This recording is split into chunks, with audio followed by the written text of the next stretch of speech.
When I was a very young person, I began my career as an actress.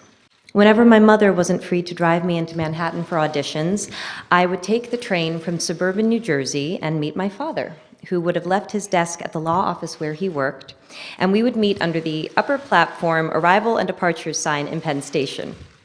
We would then get on the subway together, and when we surfaced, he would ask me, "Which way is north?" I wasn't very good at finding north in the beginning, but I auditioned a fair amount, and so my dad kept asking me, "Which way is north?" Over time, I got better at finding it. I was struck by that memory yesterday while boarding the plane to come here, not just by how far my life has come since then, but by how meaningful that seemingly small lesson has been. When I was still a child, my father developed my sense of direction, and now, as an adult, I trust my ability to navigate space. My father helped give me the confidence to guide myself through the world. In late March last year, 2016, I became a parent for the first time. I remember the indescribable and, as I understand it, pretty universal experience of holding my week-old son and feeling my priorities change on a cellular level. I remember I experienced a shift in consciousness that gave me the ability to maintain my love of career and also cherish something else, someone else, so much, much more. Like so many parents, I wondered how I was going to balance my work with my new role as parent, and in that moment, I remember that the statistic for the US's policy on maternity leave flashed in my mind. American women are currently entitled to 12 weeks unpaid leave. American men are entitled to nothing.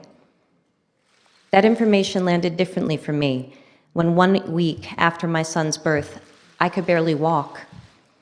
That information landed differently when I was getting to know a human who was completely dependent on my husband and I for everything, when I was dependent on my husband for most things, and when we were relearning everything we thought we knew about our family and our relationship. It landed differently. Somehow, we and every American parent were expected to be back to normal in under 3 months. Without income? I remember thinking to myself, if the practical reality of pregnancy is another mouth to feed in your home, and America is a country where most people are living paycheck to paycheck, how does 12 weeks unpaid leave economically work? The truth is, for too many people, it doesn't. 1 in 4 American women go back to work 2 weeks after giving birth because they can't afford to take off any more time than that. That's 25% of American women. Equally disturbing, women who can afford to take a full 12 weeks often don't, because it'll mean incurring a motherhood penalty, meaning they will be perceived as less dedicated to their job and will be passed over for promotions and other career advancement. In my own household, my mother had to choose between a career and raising 3 children, a choice that left her unpaid and underappreciated as a homemaker, because there just wasn't support for both paths. The memory of being in the city with my dad is a particularly meaningful one, since he was the sole breadwinner in our house, and my brothers and my time with him was always limited by how much he had to work. And we were an incredibly privileged family. Our hardships were the stuff of other families' dreams. The deeper into the issue of paid parental leave I go, the clearer I see the connection between persisting barriers to women's full equality and empowerment and the need to redefine and in some cases destigmatize men's roles as caregivers. In other words, thank you. In other words, in order to liberate women, we need to liberate men. The assumption and common practice that women and girls look after the home and the family is a stubborn and very real stereotype that not only discriminates against women, but limits men's participation and connection within the family and society. These limitations have broad-ranging and significant effects for them and for the children. We know this. So why do we continue to undervalue fathers and overburden mothers? Paid parental leave is not about taking days off work. It's about creating the freedom to define roles, to choose how to invest time, and to establish new, positive cycles of behavior. Companies that have offered paid parental leave for employees have reported improved employee retention, reduced absenteeism and training costs, and boosted productivity and morale. Far from not being able to afford to have paid parental leave, it seems we can't afford not to. In fact, a study in Sweden showed that for every month fathers took paternity leave, the mother's income increased by 6.7%. That's 6.7% more economic freedom for the whole family. Data from the International Men and Gender Equality Survey shows that most fathers report that they would work less if it meant that they could spend more time with their children. And picking up on the thread that the Prime Minister mentioned, I'd like to ask, how many of us here today saw our dads enough growing up? How many of you dads here see your kids enough now? We need to help each other if we are going to grow.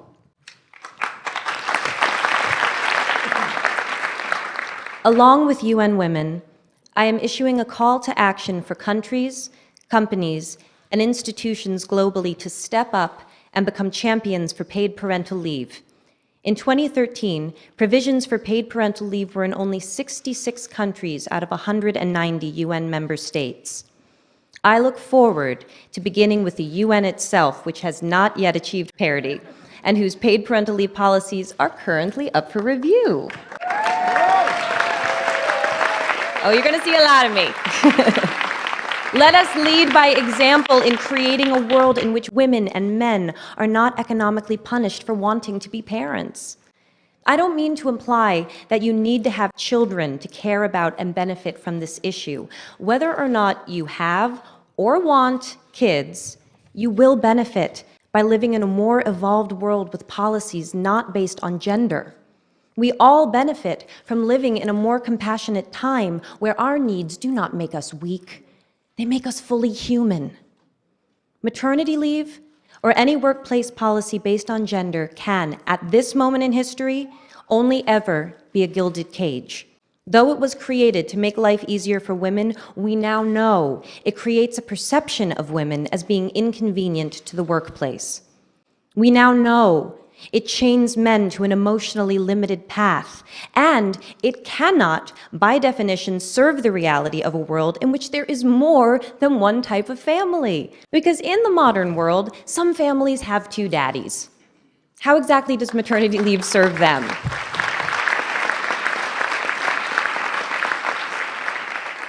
Today, on International Women's Day, I would like to thank all of those who went before in creating our current policies. Let us honor them and build upon what they started by shifting our language and therefore our consciousness away from gender and towards opportunity. Let us honor our own parents' sacrifice by creating a path for a more fair, farther-reaching truth to define all of our lives, especially the lives of our children. Because paid parental leave does more than give more time for parents to spend with their kids. It changes the story of what children observe and will from themselves imagine possible. I see cause for hope. In my own country, the United States, currently the only high-income country in the world without paid maternity, let alone parental leave, great work has begun in the states of New York, California, New Jersey, Rhode Island, and Washington, which are currently all implementing paid parental leave programs. First Lady Chirlane McCray and Mayor Bill de Blasio have granted paid parental leave to over 20,000 government employees in New York City. We can do this. Bringing about change cannot just be the responsibility of those who need it most. We must have the support of those in the highest levels of power if we are ever to achieve parity.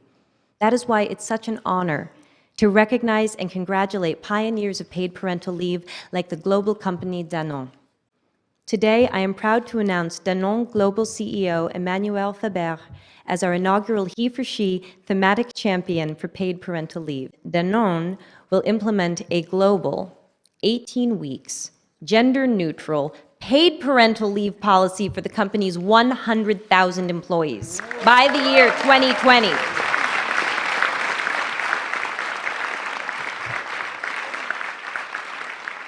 Monsieur Faber, When Ambassador Emma Watson delivered her now iconic He for She speech and stated that if we live in a world where men occupy a majority of positions of power, we need men to believe in the necessity of change, I believe she was speaking about visionaries like you. Merci. Imagine what the world could look like 1 generation from now if a policy like Danone's becomes the new standard. If 100,000 people become 100 million, 1 billion more. Every generation must find their north. When women around the world demanded the right to vote, we took a fundamental step towards equality. North. When same-sex marriage was passed in the US, we put an end to a discriminatory law. North. When men, like the men in this room and around the world, the ones we cannot see, the ones who support us in ways we cannot know but we feel, when they answered Emma Watson's call to be he for she, the world grew. North. We must ask ourselves, how will we be more tomorrow than we are today?